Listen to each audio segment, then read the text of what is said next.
আসসালামু আলাইকুম ওরহমতুল্লাহি ওবরকাতুহু। আলহামদুলিল্লাহি ওয়া কাফা ওয়া সালামুন আলা ইবাদিহিল্লাযিনা ইসতাফা আম্মা বাদ। ফাউযু বিল্লাহি মিনাশ শাইতানির রাজীম। বিসমিল্লাহির রহমানির রহিম। উযিনা লিল্লাযিনা ইউকাতালুনা বিআন্নাহুম যুলিমু ওয়া ইন্নাল্লাহা আলা নাসরিহিম লাকাদির। ওয়াকাতিলু ফি সাবিলিল্লাহিল্লাযিনা ইউকাতিলুনাকুম ওয়া লা তা'তাদু ইন্নাল্লাহা লা ইউহিব্বুল মু'তাদিন। সুপ্রিয় দর্শক শ্রোতা, আশা করি আপনারা সবাই আল্লাহর রহমতে ভালো আছেন। সিরাতুর রাসূল সাল্লাল্লাহু আলাইহি ওয়াসাল্লামের ধারাবাহিক আলোচনার আজকের নির্ধারিত বিষয় রাসূল সাল্লাল্লাহু আলাইহি ওয়াসাল্লামের যুদ্ধসমূহ তথা রাসূল সাল্লাল্লাহু আলাইহি ওয়াসাল্লাম সশরীরে কয়টি যুদ্ধে অংশগ্রহণ করেছেন। রাসূলের যুদ্ধসমূহ কি ছিল আত্মরক্ষামূলক না আক্রমণাত্মক? এই বিষয়টার এই প্রশ্নগুলোর আমরা উত্তর খোঁজার চেষ্টা করব।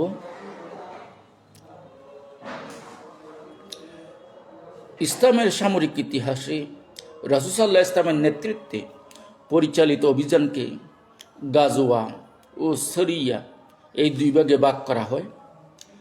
গাজওয়া যে যুদ্ধগুলোতে রাসূল সাল্লাল্লাহু আলাইহি ওয়াসাল্লাম স্বয়ং সশরীরে উপস্থিত থেকে নেতৃত্ব দিয়েছেন। আর সরিয়া বলা হয় যেসব অভিযানে রাসূল সাল্লাল্লাহু আলাইহি ওয়াসাল্লাম সশরীরে উপস্থিত ছিলেন না, সাহাবাদের প্রেরণ করেছেন, এগুলোকে সরিয়া বলা হয়। আবার এই গজওয়া সরিয়ার আরও বিভিন্ন ব্যাখ্যা দিয়েছেন, বিভিন্ন অর্থ করেছেন অনেকে, অনেক ডেফিনেশন বিভিন্নভাবে সংজ্ঞা দিয়েছেন। কেউ বলেছেন যে যুদ্ধের সৈনিক সংখ্যা 300-এর চেয়ে উপরে ছিল, 300-এর অধিক যে যুদ্ধের সৈন্য সংখ্যা, এগুলোকে গজওয়া বলা হয়। যেগুলো সৈন্য সংখ্যা 300-এর কম নিচে ছিল, এগুলোকে সরিয়া বলা হয়। মূলত রাসূল সাল্লাল্লাহু আলাইহি ওয়াসাল্লাম যেসব যুদ্ধে সশরীরে অংশগ্রহণ করেছেন, এগুলোকে গজওয়া বলা হয়ে থাকে। এটাই মূলত প্রসিদ্ধ মত। আর যেগুলোতে রাসূল সাল্লাল্লাহু আলাইহি ওয়াসাল্লাম সশরীরে অংশগ্রহণ করেনি কিন্তু সাহাবাদের নেতৃত্বে যুদ্ধ বাহিনী প্রেরণ করেছেন, এগুলোকে সরিয়া বলা হয়। তাহলে রাসূল সাল্লাল্লাহু আলাইহি ওয়াসাল্লাম কয়টি যুদ্ধে তার যে 10 বছরের নবুয়তি মদনী জিন্দগিতে যুদ্ধ তো মূলত শুরু হয়েছিল মক্কা থেকে মদিনায় হিজরত করে আসার পরই আল্লাহ দ্বিতীয় হিজরিতে যুদ্ধের অনুমতি দিয়েছেন, জিহাদের বিধান অবতীর্ণ হয়েছে, তখন থেকে যুদ্ধ শুরু হয়েছে। সুতরাং এই যে মদনী জিন্দগিতে মূলত রাসূল জিহাদে অংশগ্রহণ করেছেন, প্রতিরোধ সংগ্রামে অংশগ্রহণ করেছেন। 23 বছরের নবুয়তি জিন্দগির মধ্যে প্রথম 13 বছর মক্কি জিন্দগি, ওখানে তিনি কোনো প্রতিরোধ গড়ে তোলেননি। মদিনায় এসেই কাফিরদের বিরুদ্ধে প্রতিরোধ গড়ে তোলার চেষ্টা করেছেন, সশস্ত্র প্রতিরোধ, তাদেরকে প্রতিহত করার চেষ্টা করেছেন। তাই রাসূল সাল্লাল্লাহু আলাইহি ওয়াসাল্লাম তার এই যে মদিনার জিন্দগিতে 9 বছর বা 10 বছরের সময় কালে কয়টা যুদ্ধে অংশগ্রহণ করেছেন, এটাই হলো আজকের প্রশ্ন। ঐতিহাসিকদের সর্বসম্মত অভিমত অনুযায়ী রাসূল সাল্লাল্লাহু আলাইহি ওয়াসাল্লাম মোট 27টি গজওয়ায় সশরীরে অংশগ্রহণ করেছেন। আবার কেউ বলেছেন এটা 22টা, কেউ বলেছেন 28টা, কেউ বলেছেন 29টা। এইভাবে ভিন্ন মত আছে মুহাদ্দিসিন একরাম এবং ইতিহাসবিদ সিরাতকারদের মধ্যে। তাহলে কেন এই মতবিরোধ হওয়ার কারণ কি? তারা গজওয়াগুলোকে শরীরের সাথে মিশিয়ে ফেলেছেন, যার কারণে তাদের সংখ্যা কারো কমে গেছে, কারো বেশি হয়ে গেছে। যেগুলোতে রাসূল অংশগ্রহণ করেননি কিন্তু সাহাবাদের বাহিনী গেছিল, ওগুলোকে তারা মূলত গজওয়া মনে করছে, বড় যুদ্ধ, এই জন্য সৈন্য সংখ্যা বেশি, এই জন্য তারা এগুলো গজওয়া হিসেবে গণ্য করছেন। এই যে গজওয়ার যে একটা সংখ্যা আছে, বড় যুদ্ধকে গজওয়া বলে, ছোট যুদ্ধকে সরিয়া বলে। যেগুলোর সৈন্য সংখ্যা 300-এর ঊর্ধ্বে, এগুলো গজওয়া, যেগুলো 300 নিচে এগুলো সরিয়া। কিন্তু রসুল যেটা সশরীরে অংশগ্রহণ করেছেন, মুহাদ্দিসিন একরাম বেশিরভাগ অধিকাংশ মুহাদ্দিসিন একরাম এটাকে গজওয়া হিসেবে গণ্য করেছেন। যাই হোক, এখানে সংখ্যাগত মতবিরোধ আছে মুহাদ্দিসিন একরামদের মধ্যে। হাদিসের মধ্যেও আছে, কেউ 22টা বলেছেন, কেউ 27টা বলেছেন, কেউ 29টা বলেছেন, কেউ 28টা বলেছেন। ওই যে এখানে ওই বলছিলাম যে সরিয়া এবং গজওয়া তারা মিশিয়ে ফেলার কারণে তাদের মধ্যেই সংখ্যা নিয়ে মতবিরোধ দেখা দিয়েছে। তবে এই 27টি গজওয়ায় অংশগ্রহণ করেছেন, এই মতটা বেশ প্রসিদ্ধ মশহুর মত। এই 27টি গজওয়ার মধ্যে সামরিক সংঘর্ষ বা রক্তক্ষয়ী যুদ্ধ সংঘটিত হয়েছিল মাত্র 9টিতে, মতান্তরে 5 থেকে 9টিতে। তাহলে মূলত রসুল 27টি বা 22টিতে অংশগ্রহণ করেছেন, কিন্তু সকল যুদ্ধে সরাসরি যুদ্ধ হয়নি। তিনি শত্রুপক্ষের সাথে প্রতিপক্ষের সাথে যুদ্ধ করার জন্য গিয়েছিলেন। তারা রসুল যখন শুনতে পেলেন অমুক বাহিনী আমাদের মদিনার উপর ঝাঁপিয়ে পড়তেছে, মুসলমানদের উপর আক্রমণ করার জন্য তারা প্রস্তুত হয়ে আছে, তখন রসুল তার সাহাবাদের নিয়ে মদিনা থেকে বের হয়ে যেখানে তারা মুখোমুখি হতে চায় তাদের ওদিকে গেছেন। কেউ রসুল যাওয়ার খবর পেয়ে কেউ পালাইছে, কেউ আক্রমণ করবে বলে হুমকি দিয়ে আর আসে নাই। যার কারণে রসুল তো প্রস্তুত হয়ে গেছিলেন, সকল সশস্ত্র মুজাহিদদের নিয়ে, সাহাবাদের নিয়ে উনি তো প্রস্তুত হয়ে গেছিলেন। এবং অনেক যুদ্ধে প্রায় 1 সপ্তাহ, 2 সপ্তাহ, 1 মাস পর্যন্ত সময় অতিবাহিত করতে হয়েছে, কিন্তু যুদ্ধ হয়নি। এরকমও আছে, শত্রুর যেখানে হুমকি পাইছে ওখানেই তিনি এগিয়ে গেছেন বাহিনী রসুলের সাহাবাদের নিয়ে। যার কারণে দেখা যাচ্ছে তিনি 22টা বা 27টি যুদ্ধে অংশগ্রহণ করেছেন, কিন্তু এখানে যুদ্ধ হয়েছে মাত্র 9টিতে, সম্মুখ সমর হয়েছে মাত্র 9টিতে। আবার বাকিগুলোতে যুদ্ধ হয়নি, কিন্তু প্রস্তুত হয়ে গেছিলেন এবং অনেক সময় ওখানে অতিবাহিত করেছেন। তার জন্য প্রস্তুত প্রসাদপত্র নিয়ে যেতে হয়েছে, সশস্ত্র অস্ত্র কিনে অস্ত্র সংগ্রহ করে নিতে হয়েছিল। এই জন্য এগুলোকে যুদ্ধ হিসেবে তারা গণ্য করেছেন। ইবনে সাদের বর্ণনা মতে কানা গজওয়াত নবী সাল্লাল্লাহু আলাইহি ওয়াসাল্লাম সাবআ ওয়া ইশরিনা গজওয়া, রসুলের গজওয়ার সংখ্যা হলো মূলত 27টি। কাতালা ফি তিসইম মিনহা, এখানে যুদ্ধ হয়েছে মূলত 9টাতে। তাহলে যে 27টা বা 28টা আমরা যে তথ্যগুলো পাইলাম, আমি 28টা যুদ্ধের গজওয়ার তথ্য পাইলাম, যেসব যুদ্ধে রসুল সশরীরে অংশগ্রহণ করেছেন। এখানেই অনেকের ভিন্ন মত আছে, আমি তথ্য অনুসারে যা পাইছি সেটাই আমি আপনাদের সামনে তুলে ধরছি। রসুল্লাহ সাল্লাল্লাহু এখানে মুহাম্মদ সাল্লাল্লাহু আলাইহি ওয়াসাল্লামের 28টি গজওয়ার নির্ভুল তালিকা আমরা পেশ করছি। রসুল্লাহ সাল্লাল্লাহু আলাইহি ওয়াসাল্লামের মদিনা হিজরতের প্রত্যেকের সংগঠিত গজওয়াগুলোর তালিকা নিম্নে আমরা উপস্থাপন করছি। দ্বিতীয় হিজরতে যে যুদ্ধগুলো হয়েছে, গজওয়াই আবুয়া, এটাকে ওয়াদ্দান যুদ্ধও বলা হয়, সময়কাল দ্বিতীয় হিজরি সফর মাস। সংক্ষিপ্ত বিবরণ, এটি ছিল কুরাইশ কাফেলাদের গতিবিধি লক্ষ্য করে পরিচালিত প্রথম অভিযান। রসুল সাল্লাল্লাহু আলাইহি ওয়াসাল্লাম বনু দমরা গোত্রের সাথে একটি সন্ধি চুক্তি করেন, কোনো সংঘর্ষ হয়নি। তাই আমরা ওখানে যে গেছিলেন কাফের বাহিনীকে প্রতিরোধ করার জন্য, তারা এখানে হুমকি সৃষ্টি করেছিল, তারা হুমকি ধমকি দিয়েছিল তাদের প্রতিরোধ, কিন্তু ওখানে তারা আসে নাই, যুদ্ধ হয়নি। কিন্তু পার্শ্ববর্তী একটা গোত্রের সাথে রসুল সন্ধি চুক্তি করলেন, তারপরে চলে আসলেন, ওখানে কোনো সংঘর্ষ হয়নি। পক্ষের বিবরণ, মুসলিম ও বনু দমরা গোত্র, কুরাইশ বা কুরাইশ কাফেলা, এই বনু দমরা গোত্র ওখানে মদিনার উপর আক্রমণ করার জন্য হুমকি ধমকি দিচ্ছিল। ওখানে যাওয়ার পর তারা বলছেন, না আমরা আপনাদের উপর আক্রমণ করবো না, তাহলে একটা চুক্তি করে ফেলাম যাতে তোমরা আমাদের মদিনার রাষ্ট্রের নিরাপত্তায় রক্ষায় অঙ্গীকারবদ্ধ, তোমরা কখনো আমাদের রাষ্ট্রের জন্য কোনো হুমকি সৃষ্টি করবে না। তাহলে এটা হলো গজওয়াই আবুয়ার বর্ণনা। গজওয়াই বুয়াত দ্বিতীয় হিজরির রবিউল আউয়াল মাস, কুরাইশদের একটি বাণিজ্য কাফেলাকে অনুসরণ করে এই অভিযান চালানো হয়। এ সংঘর্ষে এড়ানো সম্ভব হয়েছিল। তাহলে এখানেও সংঘর্ষ হয়নি। তারা বাণিজ্য কাফেলা সিরিয়ার দিকে বাণিজ্য করতে রসুল এদের ঠেকাইতে চাইছিল, কিন্তু সংঘর্ষে এড়িয়ে গেছে, তারা না হয় পালিয়ে গেছে, রসুল তাদের আর পায় নাই। পিছু দাবা করে কোনো সংঘর্ষ হয়নি। মুসলিম ও কুরাইশ বাণিজ্য কাফেলা এখানে পক্ষ। এরপরে আসলো গজওয়ায়ে সফওয়ান। গজওয়ায়ে সফওয়ান এটাকে বদরুল উলা, প্রথম বদর যুদ্ধ বলা হয়। প্রথম বদর, সময়কাল দ্বিতীয় হিজরি রবিউল আউয়াল মাস। সংক্ষিপ্ত বিবরণ, কুরজ ইবনে জাবির আল ফিহরি মদিনার চারণভূমি থেকে উট লুণ্ঠন করলে তাকে তাড়া করার জন্য এই অভিযান হয়। তাহলে বারবার তারা মদিনার মুসলমানদের ডিস্টার্ব করছিল, এদেরকে প্রতিহত করার জন্য এদেরকে দমন করার জন্য রসুল বাহিনী প্রেরণ, রসুল সাহাবাদের নিয়ে অগ্রসর হয়েছিলেন।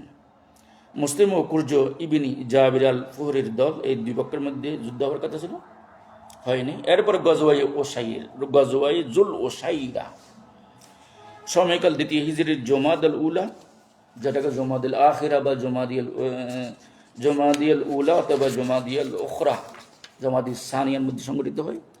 সংক্ষিপ্ত বিবরণ: সিরিয়া অভিমুখী কুরাইশদের একটি বাণিজ্য কাফেলার খোঁজ নিতে অভিযান চালানো হয়। এই কাফেলাটি পরে বদর যুদ্ধের কারণ হয়, এদেরকে রসুল দাওয়া করছিলেন।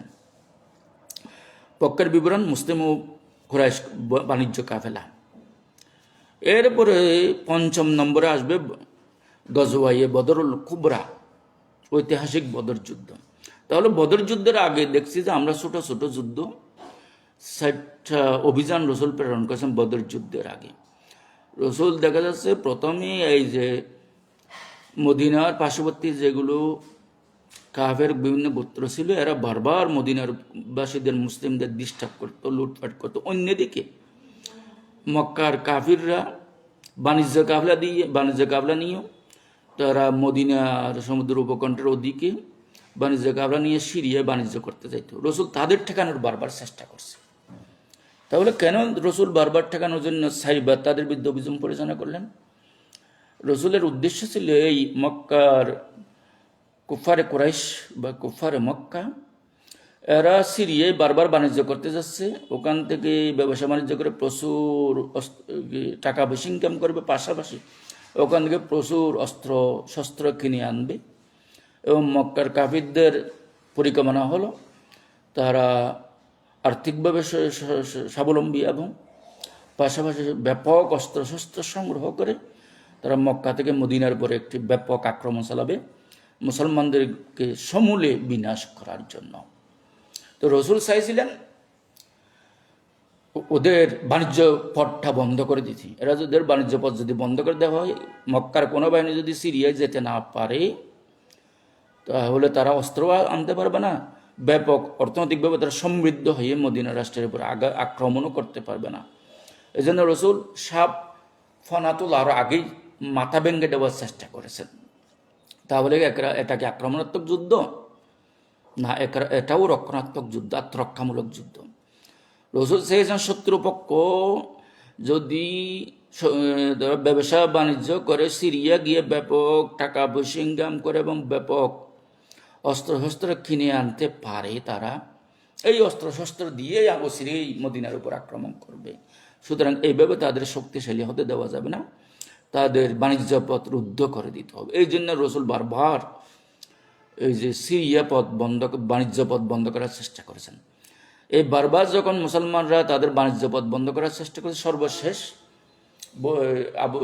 আবু সুফিয়ান মক্কার নেতা, সে যখন সিরিয়াতে বাণিজ্য করতে গেছিল বিশাল বাহিনী নিয়ে, রসুল শুনতে পারেন আবু সুফিয়ান বিশাল এক বাহিনী নিয়ে সিরিয়া থেকে আসছেন।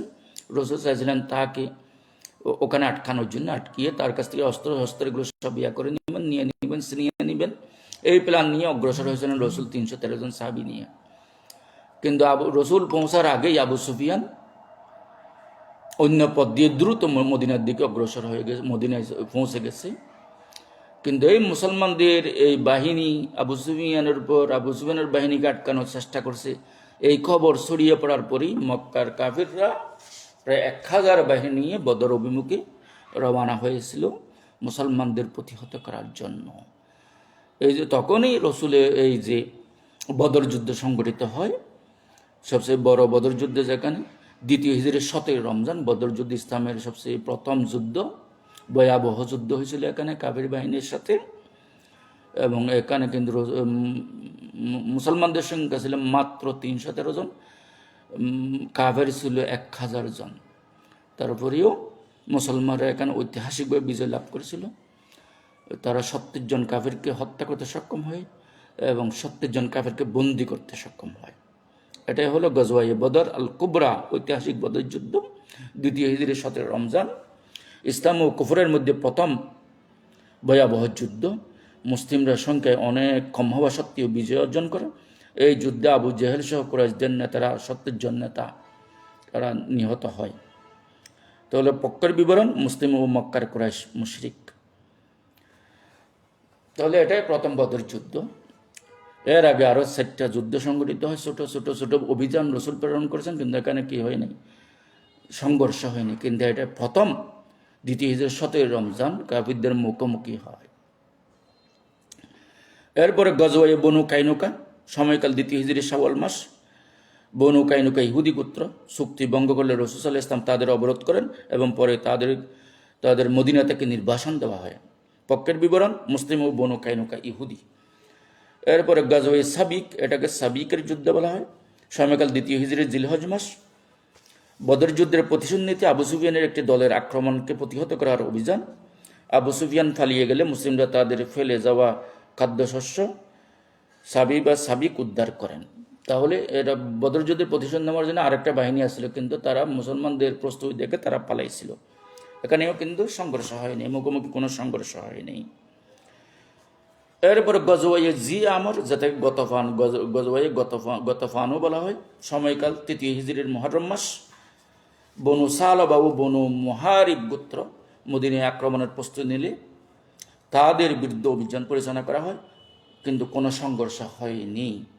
মুসলিম ও বনু সালবা ও বনু মুহারিব গোত্রের লোকের সাথে এখানে মুসলমানদের সংঘর্ষ হওয়ার কথা ছিল। গজওয়ে বাহরান, সময়কাল তৃতীয় হিজরির রবিউস সানি মাস। নাজদ অঞ্চলের বনু সুলাইম গোত্রের লোক মদিনায় আক্রমণের প্রস্তুতি নিলে তাদের বিরুদ্ধে অভিযান, তারা পালিয়ে যায়। এখানে পক্ষ ছিল মুসলিম ও বনু সুলাইম গোত্রের লোক। এরপরে গজওয়ে ওহুদ যুদ্ধ নামে, যেটা আমাদের কাছে পরিচিত, সময়কাল তৃতীয় হিজরির শাওয়াল মাসের 15 তারিখ। সংক্ষিপ্ত বিবরণ: বদর যুদ্ধের প্রতিশোধ নিতে মক্কার কুরাইশ বাহিনী মদিনা আক্রমণ করলে এই যুদ্ধ হয়। মুসলিম তীরন্দাজদের বলের কারণে মুসলিমদের প্রাথমিক ক্ষয়ক্ষতি হয়। এখানে যে ওহুদ যুদ্ধের মধ্যে রসুল বলেছিলেন যে আমরা ওহুদের পাহাড় পিছনে রেখে যুদ্ধ করছি, ওহুদের পাহাড়ের মাঝখানে একটা গিরিপথ আছে, ওই গিরিপথে 40 জন মুসলিম মুজাহিদ বাহিনী রসুল নিয়োগ করেছিলেন, যাতে শত্রুপক্ষ পিছন থেকে এসে আক্রমণ করতে না পারে। কিন্তু ওহুদ যুদ্ধ শুরু হওয়ার পর মুসলিম বাহিনীর তীব্র আক্রমণে মুসলমানরা সংখ্যা ছিল 700, কাফেররা ছিল 3000। প্রথম আক্রমণেই মক্কার কাফেররা পালানো শুরু করছে। এখন ওই যে পাহাড়ের গিরিপথের উপর যে 40 জন বাহিনী রসুল বসিয়ে রেখেছিলেন, তাদের নির্দেশ দিয়েছিলেন আমরা জিতিবাহারি, তোমরা যুদ্ধের শেষ না পর্যন্ত তোমরা এই স্থান ত্যাগ করবে না। কিন্তু তারা অনেকে বললো আমরা তো যুদ্ধ জিতে গেছি, কাফেররা পালাচ্ছে এবং মুসলমানরা অলরেডি গনিমতের মাল কুড়িয়ে নিচ্ছে। হিন্দা যে পালাচ্ছে তার পা দেখা যাচ্ছে, তার পায়ের কঙ্কন দেখা যাচ্ছে।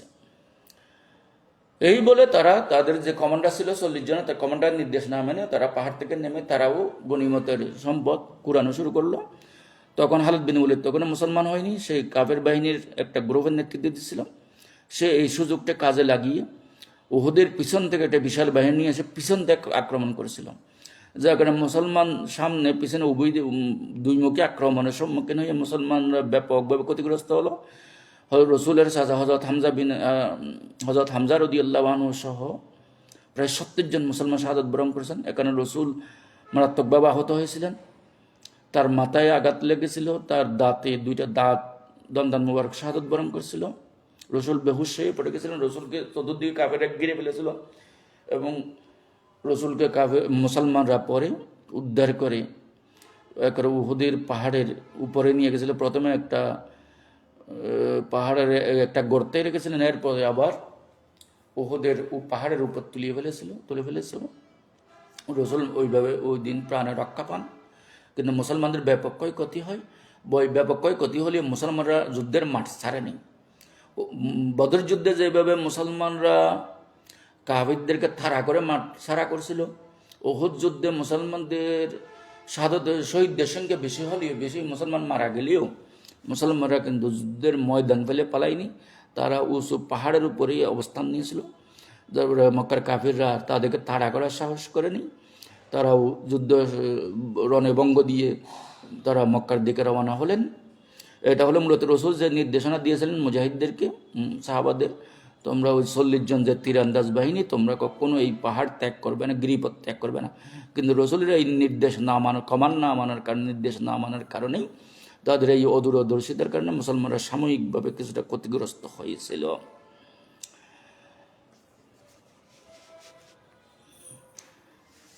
এরপরে গাজওয়ায়ে হামরাউল আসাদ, সময়কাল 3 হিজরি শাওয়াল মাস, ওহদের পর এই যুদ্ধ। সংক্ষিপ্ত বিবরণ: ওহদ থেকে ফিরে কুরাইশরা পুনরায় আক্রমণের পরিকল্পনা করছে শুনে রাসূল সাল্লাল্লাহু আলাইহি ওয়াসাল্লাম তাদের তাড়া করার জন্য অভিযান করেন। কুরাইশরা ফিরে যায়। পক্কের বিবরণ: মুসলিম ও মক্কার কুরাইশ মুশরিক। 4 হিজরি গাজওয়ায়ে বনু নজির, বনু নদিরও বলা হয়। সময়কাল 4 হিজরি রবিউল আউয়াল মাস। সংক্ষিপ্ত বিবরণ: বনু নজির ইহুদি গোত্র। রাসূল সাল্লাল্লাহু আলাইহি ওয়াসাল্লামকে হত্যার চেষ্টা করলে তাদের বিরুদ্ধে অভিযান করা হয়, তারা মদিনা থেকে নির্বাসিত হয়। পক্কের বিবরণ: মুসলিম ও বনু নজির ইহুদি। গজওয়ায়ে জাতুর রিকা। সময়কাল 4 হিজরি জমাদাল উলা মাস, জমাদিউল আউয়াল। সংক্ষিপ্ত বিবরণ: আনমার ও সালাবা গোত্রের বিরুদ্ধে প্রতিরোধমূলক অভিযান। এখানে ভয়াবহতার কারণে সাহাবিগণ কাপড়ের টুকরা রিকা দিয়ে গায়ে পট্টি বেঁধেছিল। পক্কের বিবরণ: মুসলিম ও বনু সালামা ও বনু মুহারিব গোত্রের লোক। এরপরে গজওয়ায়ে বদর আল আখিরা, দ্বিতীয় বদর। সময়কাল 4 হিজরি জিলকদ মাস। সংক্ষিপ্ত বিবরণ: বদর যুদ্ধের সময় আবু সুফিয়ানের সাথে পরবর্তী বছর যুদ্ধের যে ওয়াদা ছিল তা পালনের অভিযান। কুরাইশরা কিন্তু আসেনি ওই যুদ্ধে, রাসূল কিন্তু প্রস্তুত হয়ে গেছিলেন। পক্কের বিবরণ: মুসলিম ও মক্কার কুরাইশ মুশরিক। 5 হিজরি গজওয়ায়ে দৌমাতুল জান্দাল। সময়কাল 5 হিজরি রবিউল আউয়াল মাস। সংক্ষিপ্ত বিবরণ: সিরিয়ার কাছাকাছি অঞ্চলে ডাকাত দলের তৎপরতা রোধ এবং সীমান্ত নিরাপত্তা নিশ্চিত করার অভিযান। ডাকাত দল মুসলিম বাহিনী দেখে পালিয়ে যায়। পক্কের বিবরণ: মুসলিম ও দৌমাতুল জান্দাল অঞ্চলের কিছু দল। গাজওয়ায়ে বনু মুস্তালিক, এটাকে মুরিসি যুদ্ধও বলা হয়। সময়কাল 5 হিজরি শাবান মাস। সংক্ষিপ্ত বিবরণ: বনু মুস্তালিক গোত্র মদিনা আক্রমণের প্রস্তুতি নিলে তাদের বিরুদ্ধে অভিযান পরিচালনা করা হয়। মুসলিমরা জয়লাভ করেন এই যুদ্ধে। পক্কের বিবরণ: মুসলিম ও বনু মুস্তালিক গোত্রের লোক। গজওয়ায়ে খন্দক, খন্দক অথবা আহজাব বা ফরিকার যুদ্ধ বলা হয় এটাকে। আহজাব মানে হিজবুন মানে দল, অসংখ্য মক্কার অসংখ্য গোত্র একসাথে, সকল গোত্র একসাথেই মদিনার উপর আক্রমণ করেছিল এই যুদ্ধের মধ্যে। সকল গোত্র একই যুদ্ধ, এই জন্য আহজাব বলা হয়েছে। অথবা ফরিকার যুদ্ধও বলা হয়, খন্দক যুদ্ধও বলা হয় এখানে। রাসূল সাল্লাল্লাহু আলাইহি ওয়াসাল্লাম সালমান ফারসি রাদিয়াল্লাহু আনহু পরামর্শে মদিনার প্রবেশ পথে 2 পাহাড়ের মাঝখানে যে বিশাল পথ ছিল, এই পথের উপর বিশাল এক পরীক্ষা গর্ত খনন করে দিয়েছিল, যাতে এই মক্কার এই বিশাল বাহিনী যাতে মদিনা শহরে ভিতরে ঢুকে আক্রমণ করতে না পারে, মদিনায় কোনোভাবেই যাতে প্রবেশ করতে না পারে। এই জন্য এটাকে পরীক্ষার যুদ্ধ, খন্দক যুদ্ধ বা আহজাব যুদ্ধ বলা হয়। সময়কাল 5 হিজরি শাওয়াল মাস। সংক্ষিপ্ত বিবরণ: বিভিন্ন গোত্রের সম্মিলিত বাহিনী আহজাব মদিনা আক্রমণ করলে সালমান ফারসি রাদিয়াল্লাহু আনহুর পরামর্শে মদিনার চারপাশে পরীক্ষা খনন করে আত্মরক্ষা করা হয়। এটি ছিল একটি দীর্ঘ অবরোধ। কাফেররা দীর্ঘদিন কয়েক সাথে এটা অবরোধ করে রাখছিল, তারপরে তারা মদিনায় ঢুকতে পারেনি। পক্কের বিবরণ: মুসলিম ও আহজাব তথা কুরাইশ, গতফান ও অন্যান্য ইহুদি গোত্র সবাই মিলে ষড়যন্ত্র করেছিল। গজওয়ায়ে বনু কুরাইজা। সময়কাল 5 হিজরি জিলকদ মাস। খন্দকের পর। সংক্ষিপ্ত বিবরণ: খন্দক যুদ্ধে বিশ্বাসঘাতকতা ও চুক্তি লঙ্ঘনের কারণে বনু কুরাইজা ইহুদি গোত্রকে অবরোধ করা হয়। পক্কের বিবরণ: মুসলিম ও বনু কুরাইজা ইহুদি গোত্র। 6 হিজরি গজওয়ায়ে বনু লাহিয়ান। সময়কাল 6 হিজরি রবিউল আউয়াল মাস। সংক্ষিপ্ত বিবরণ: রাজির ঘটনায় শহীদ হওয়া সাহাবীদের প্রতিশোধ নিতে এই অভিযান পরিচালিত হয়। পক্কের বিবরণ: মুসলিম ও বনু লাহিয়ান গোত্রের লোক। গজওয়ায়ে জি খারাত, এটাকে গাবা যুদ্ধও বলা হয়। সময়কাল 6 হিজরি রবিউল সানি মাস। সংক্ষিপ্ত বিবরণ: গাতফান গোত্রের আক্রমণকারীদের তাড়া করে লুণ্ঠিত পশুপাল উদ্ধারের অভিযান। এরা মদিনার মুসলমানদের পশুপাল লুট করে নিয়ে গেছিল, এদেরকে প্রতিহত করার জন্য এই যুদ্ধ পরিচালনা করা হয়েছিল। পক্কের বিবরণ: মুসলিম ও গাতফান গোত্রের লোক। গজওয়ায়ে হুদাইবিয়া, যেটা সুলহে হুদাইবিয়া নামে পরিচিত। এখানে রাসূল মূলত 14 সাহাবী নিয়ে উমরা করতে গেছিলেন। কাফেররা এখানে বাধা দিয়েছিল। এবং হযরত ওসমান রাদিয়াল্লাহু আনহুর শাহাদাতের গুজব ছড়িয়ে পড়লে মুসলমানরা যুদ্ধের প্রস্তুতি নিয়ে ওসমান হত্যার বদলা নেওয়ার জন্য রসুলের হাতে বায়াত গ্রহণ করেছিল, বায়াতুর রিদওয়ান। এরপরে তো কাফেররা টের পাইল যখন মুসলমানরা খেপে গেছে, তারা তাকে আক্রমণ করবে, তখনই তারা চুক্তি করলো।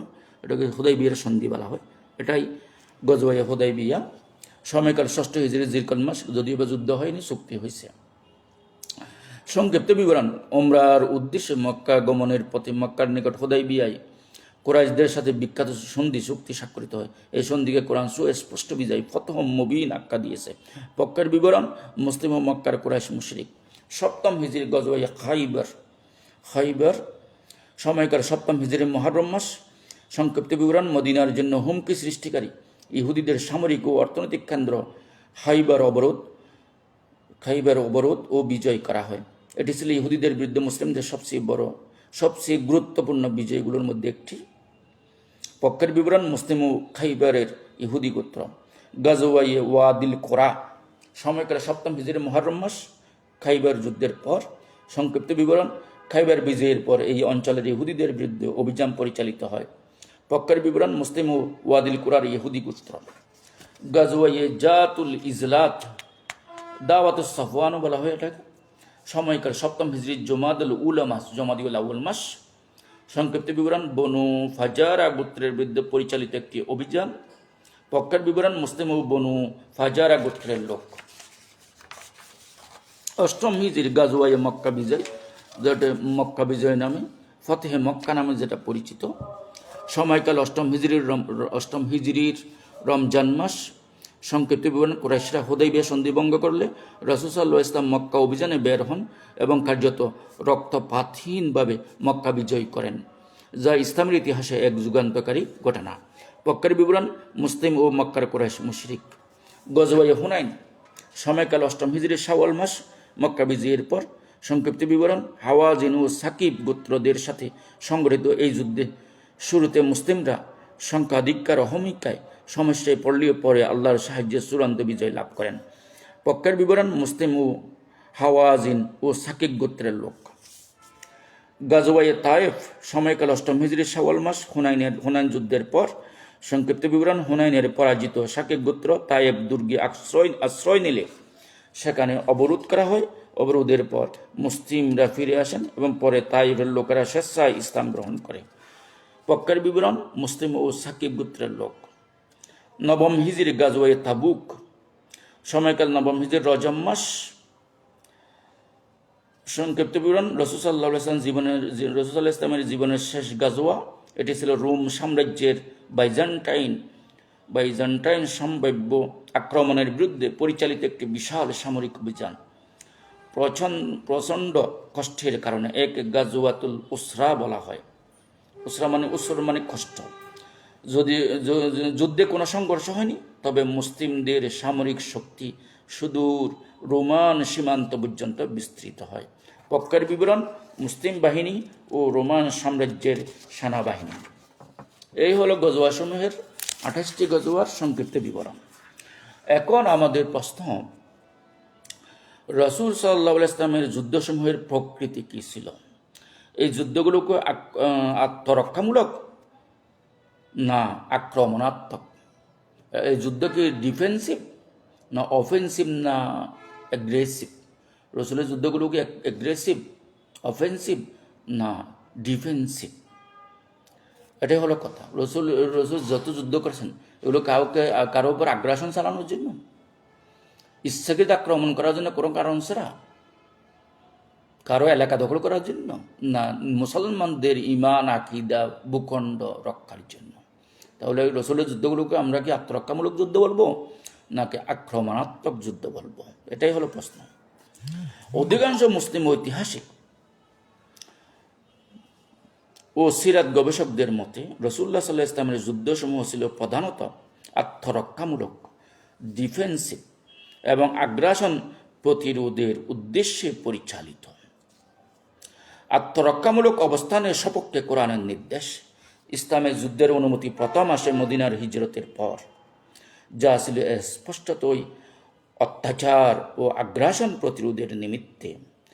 সূরাতুল হজ্জের 39 নম্বর আয়াতে প্রথম যুদ্ধের অনুমতি দেওয়া হয়। বিসমিল্লাহির রহমানির রহিম। উযিনা লিল্লাযিনা ইউকাতালুনা বিআন্নাহুম যুলিমু ওয়া ইন্নাল্লাহা আলা নাসরিহিম লাকাদির। যাদের বিরুদ্ধে যুদ্ধ করা হচ্ছে তাদেরকে যুদ্ধ করার অনুমতি দেওয়া হলো, কারণ তারা অত্যাচারিত হয়েছে, আর নিশ্চয় আল্লাহ তাদেরকে সাহায্য করতে সক্ষম। এই আয়াতে তারা অত্যাচারিত হয়েছে এই অংশটি আত্মরক্ষার বৈধতাকে সুপ্রতিষ্ঠিত করে। সূরাতুল বাকারার 190 নম্বর আয়াতে যুদ্ধের সীমা ও নীতি ঘোষণা করা হয়েছে। ওয়াকাতিলু ফি সাবিলিল্লাহিল্লাযিনা ইউকাতিলুনাকুম ওয়ালা তা'তাদু ইন্নাল্লাহা লা ইউহিব্বুল মু'তাদিন। আর তোমরা আল্লাহর পথে তাদের সাথে যুদ্ধ করো যারা তোমাদের সাথে যুদ্ধ করে, এবং সীমা লঙ্ঘন করো না, নিশ্চয় আল্লাহ সীমা লঙ্ঘনকারীদের ভালোবাসে না। এটি নির্দেশ করে যে শুধু আক্রমণকারীদের সঙ্গেই যুদ্ধ করতে হবে, এবং আগে আক্রমণ করা বা যুদ্ধনীতি ভঙ্গ করা অর্থাৎ সীমা লঙ্ঘন সম্পূর্ণ নিষেধ। তাহলে যুদ্ধ করা যাবে যুদ্ধের ফিল্ডে, ব্যাটল ফিল্ডে যারা আসবে তোমার বিরুদ্ধে, সম্মুখ যুদ্ধে যারা অবতীর্ণ হবে তাদের সাথে যুদ্ধ করা যাবে। যারা সীমা লঙ্ঘন করবে তোমার উপর প্রথম আক্রমণ করবে, যারা তোমার উপর আক্রমণ করবে তুমি তাদের আক্রমণ প্রতিহত করো। ইমাম কুরতুবী রহমতুল্লাহ আলাইহি বলেন,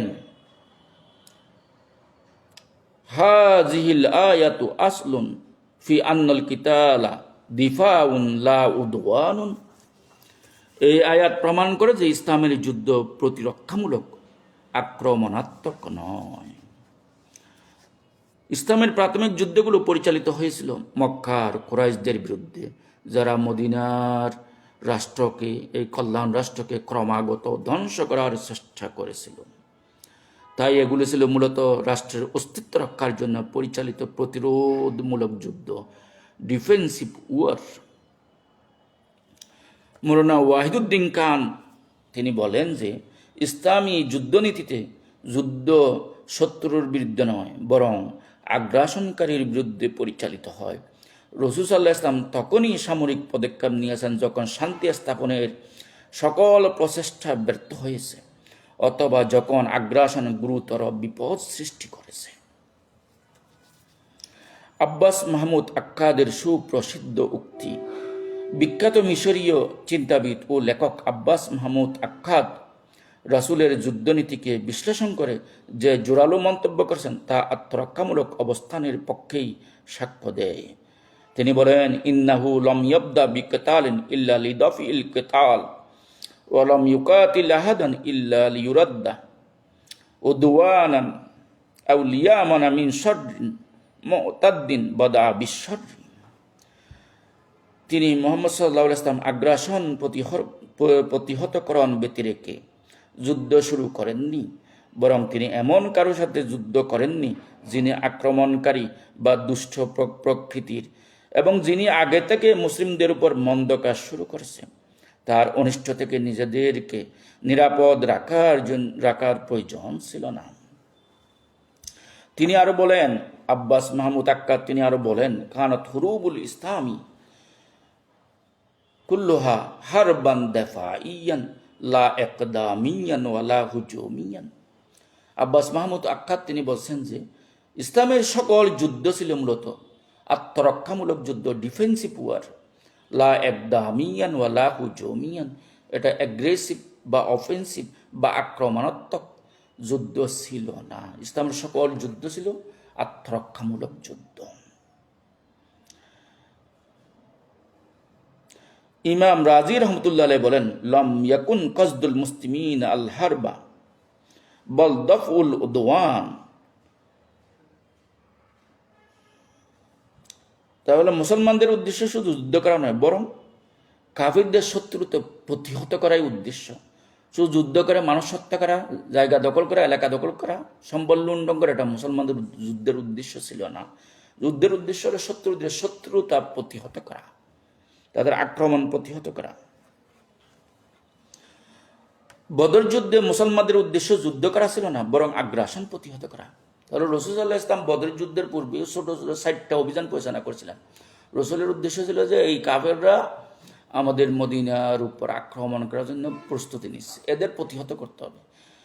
এরা যে সিরিয়া থেকে অস্ত্র আনছে, তাদের এই বাণিজ্য কাফেলাগুলোকে প্রতিহত করতে হবে, এদের পথ বন্ধ করে দিতে হবে। এদেরকে যদি আমরা বাণিজ্য পথ বন্ধ করতে না পারি, এই বাণিজ্য কাফেলাগুলোকে যদি আমরা আটকাইতে না পারি, তাহলে এরা দ্রুত শক্তিশালী হয়ে বিদেশ থেকে অস্ত্র সংগ্রহ করে আমাদের উপর দ্রুত ঝাঁপিয়ে পড়বে। এই জন্য এই যুদ্ধ আক্রমণাত্মক যুদ্ধ না, এগুলো ছিল আত্মরক্ষামূলক যুদ্ধ। মক্কা বিজয়ের দিন রাসূল সাল্লাল্লাহু আলাইহি ওয়াসাল্লাম মক্কাবাসীদের উদ্দেশ্যে বলেছিলেন, ইযহাবু ফাআনতুমুত তুলাকা। রসুল বিনা যুদ্ধে মক্কা বিজয় করেছিলেন 8ম হিজরিতে। যে মক্কার মানুষ রসুল নবুয়ত পাওয়ার পর রসুলকে যে 13 বছর যে অমানসিক অত্যাচার অপমান করেছে, অসংখ্য মুসলিমদের তারা হত্যা করেছে নির্মমভাবে, তাদের অত্যাচার সহ্য করতে না পারে দুই দল মুসলিম প্রথমে তারা আবিসিনিয়া হিজরত করেছিল। শেষ পর্যন্ত সকল মুসলমান মদিনায় হিজরত করতে বাধ্য হয়েছিলেন এবং রসুল সাল্লাল্লাহু আলাইহি ওয়াসাল্লাম শেষ পর্যন্ত রসুলকেও মদিনায় হিজরত করতে রসুল বাধ্য হয়েছিলেন। এরা এত বেশি অমানসিক নির্যাতন রসুলের উপর চালিয়েছিল, তা অবর্ণনীয়। তারপরে 8ম হিজরিতে যখন তিনি বিনা যুদ্ধেই মক্কা বিজয় করলেন, তখন রসুল তাদেরকে ডেকে বললেন, হে আহলে মক্কা, হে আহলে কুরাইশ, তোমরা আমার কাছ থেকে কোন ধরনের আচরণ আজকে প্রত্যাশা করো? তারা বলল, আন্তা আহুন করিমুন ইবনু আখিন করিম, আপনি আমাদের সম্মানিত ভাইয়ের সম্মানিত সন্তান,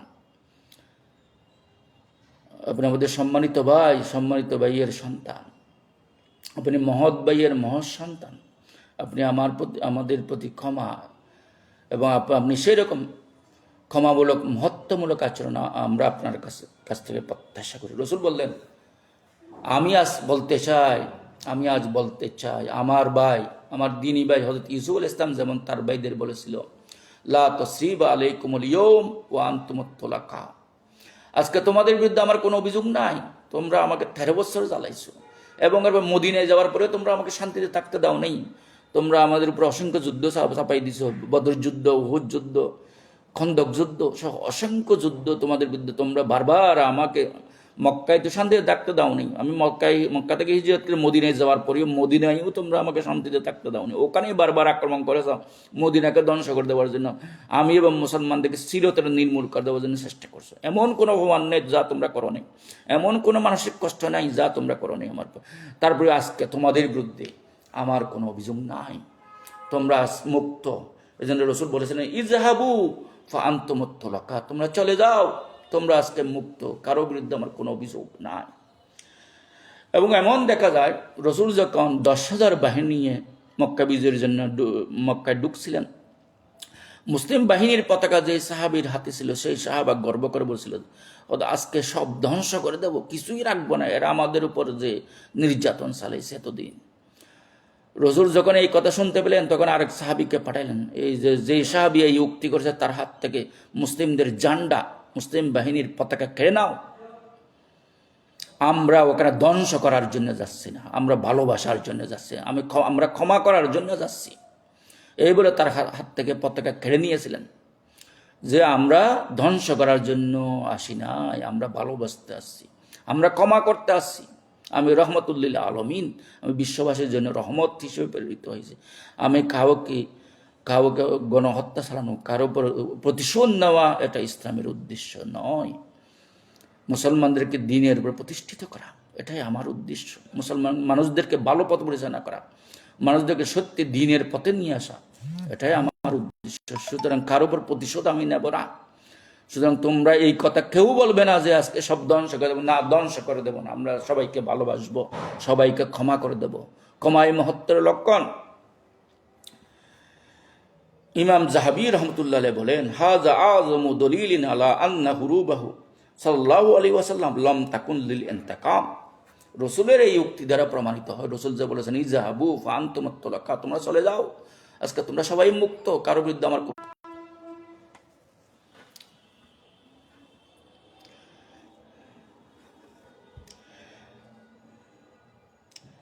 তাহলে ইমাম যাহাবী রাহমাতুল্লাহ আলাইহি বলেন, হাযা আযমু দলিলিন আলা আন্না হুরুবাহু সাল্লাল্লাহু আলাইহি ওয়াসাল্লাম লিল ইন্তিকাম। এটাই সবচেয়ে বড় দলিল রাসূল সাল্লাল্লাহু আলাইহি ওয়াসাল্লামের যুদ্ধসমূহ প্রতিশোধ গ্রহণের জন্য ছিল না। এগুলো মূলত আক্রমণ প্রতিহত করার জন্য, শত্রুতা প্রতিহত করার জন্য যুদ্ধ ছিল। মানুষের মুসলমানদের ঈমান আকীদা রক্ষার জন্য, নিরাপত্তার, রাষ্ট্রের নিরাপত্তা, অখণ্ডতা, স্বাধীনতা, সার্বভৌমত্ব রক্ষার জন্য যুদ্ধ। কারো জুলুমের প্রতিশোধ নেওয়ার জন্য, কারো অন্যায়ের প্রতিশোধ নেওয়ার জন্য রাসূলের যুদ্ধসমূহ পরিচালিত হয়নি। যুদ্ধে যাওয়ার সময় রাসূল সাল্লাল্লাহু আলাইহি ওয়াসাল্লাম সাহাবায়ে কেরামদের উপদেশ দিতেন, লা তাকতুলু ইমরাআতান ওয়ালা ওয়ালিদান ওয়ালা রাহিবান ফি সাওমাআতিহি। রাসূল যুদ্ধে যাওয়ার সময় সাহাবাদের, মুসলিম মুজাহিদদেরকে সামনে নিয়ে তিনি যে বক্তব্য, যে নির্দেশনা দিতেন, রাসূল বলেছেন, লা তাকতুলু ইমরাআতান ওয়ালা ওয়ালিদান ওয়ালা রাহিবান ফি সাওমাআতিহি। রাসূল বলতেন, লা তাকতুলু, তোমরা হত্যা করবে না, ইমরাআতান, কোন মহিলাকে, ওয়ালা ওয়ালিদান, কোন বাচ্চাদের, ওয়ালা রাহিবান ফি সাওমাআতিহি, এবং কোন ধর্মযাজক, সন্ন্যাসী, ধর্মগুরু, পুরোহিতদেরকে তাদের গির্জার মধ্যে হত্যা করবে না। তাহলে ব্যাটল ফিল্ডে মানুষ, ইসলামের যুদ্ধনীতি হলো ব্যাটল ফিল্ড, যুদ্ধের ময়দানে, সম্মুখ যুদ্ধে মানুষদেরকে হত্যা। যারা যুদ্ধের ময়দানে যাবে না, রাস্তাঘাটে গিয়ে কাউকে হত্যা করা, পরাজিত পক্ষের ঘরবাড়ি জ্বালিয়ে দেওয়া, মহিলাদের হত্যা করা, বৃদ্ধদের হত্যা করা, শিশুদের হত্যা করা, বিভিন্ন ধর্মীয় উপাসনালয়, এখানে ইহুদি, খ্রিস্টান, অন্যান্য পত্তলিক যাদের যে উপাসনালয়, এখানে ঢুকে তাদের ধর্মগুরুদের হত্যা করা সম্পূর্ণ নিষেধ। রাসূল নিষেধ করতেন, তোমরা কখনো কোনো মহিলাকে হত্যা করবে না, কোনো বাচ্চাদের হত্যা করবে না, তো কোনো ধর্মযাজককে তার উপাসনালয়ে ঢুকে হত্যা করবে না। রাসূল আরো বলতেন, তোমরা ফলদ, বনজ বৃক্ষ নিধন করবে না, কারো ঘরবাড়ি জ্বালিয়ে দিবে না। এগুলো রাসূলের নির্দেশনা ছিল। একইভাবে রাসূল সাল্লাল্লাহু আলাইহি ওয়াসাল্লামের ওফাতের পরে হযরত আবু বকর সিদ্দিক রাদিয়াল্লাহু আনহুর বেশ স্পষ্ট কিছু বক্তব্য আছেন। তিনি স্পষ্ট বলেছেন, কোনো ফলদ, বনজ বৃক্ষ নিধন করা যাবে না, কারো ঘরবাড়ি জ্বালিয়ে দেওয়া যাবে না, কারো উপাসনালয়ে হামলা করা যাবে না, কোনো নারী শিশুকে হত্যা করা যাবে না। এটাই হলো ইসলামের বিধান। একমাত্র ব্যাটলফিল্ড, যুদ্ধের ময়দান ব্যতীত, রণক্ষেত্র ব্যতীত কোনো নিরপরাধ মানুষকে, বেসামরিক নাগরিক হত্যা করা ইসলামী যুদ্ধনীতি নয়। ইসলামী যুদ্ধনীতি হলো একমাত্র রণক্ষেত্রেই যারা তোমার বিরুদ্ধে যুদ্ধ অবতীর্ণ হবে তাদের উপর আক্রমণ করা যাবে, অন্য কোনো নিরপরাধ বেসামরিক ব্যক্তিকে হত্যা করা যাবে না। এটাই হলো ইসলামের নীতি। রাসূল সাল্লাল্লাহু আলাইহি ওয়াসাল্লাম যুদ্ধ করেছেন যুদ্ধ বন্ধ করতে, বিশ্বাসের স্বাধীনতা রক্ষা করতে, মানব মর্যাদা পুনঃপ্রতিষ্ঠা করতে। যদি রাসূলের যুদ্ধ আগ্রাসন হতো তবে মক্কা বিজয় হতো রক্তের নদী, কিন্তু তা হয়েছিল ক্ষমার মহাসাগর। এই জন্যই তিনি শুধু বিজেতা নন, তিনি নৈতিক বিজয়ের অনন্য দৃষ্টান্ত। রাসূল সাল্লাল্লাহু আলাইহি ওয়াসাল্লাম যেই 27 গাজওয়ায় রণাঙ্গনে ছিলেন, 27 বা 28 বা 22 বা 29 যতই বলি, প্রতিটি পদক্ষেপ ছিল সত্যের পাহারাদার। কোরআনের বিধান, নবীজির নির্দেশ তাই বলে, সীমা লঙ্ঘন নয়, শুধু আগ্রাসন রুদিবার। মদিনায় নবরাষ্ট্র রক্ষায় যে লড়াই, বদরের প্রাঙ্গণে অথবা খন্দকের খাত, শান্তি স্থাপন ছিল মূল লক্ষ্য তার। যুদ্ধ ছিল কেবল জুলুমের প্রতিবাদ। আক্কাদের উক্তি আর আয়াত বলে তাই, জিহাদ তো নয় কেবল ভূমি দখল অভিযান। জীবন ও ধর্ম বাঁচাতে, স্বাধীনতা রাখতে নবীর যুদ্ধ ছিল আত্মরক্ষার নির্ণায়ক স্থান। সবাইকে ধন্যবাদ। অমা তৌফিক ইল্লা বিল্লাহ। আসসালামু আলাইকুম ওয়া রাহমাতুল্লাহি ওয়া বারাকাতুহু।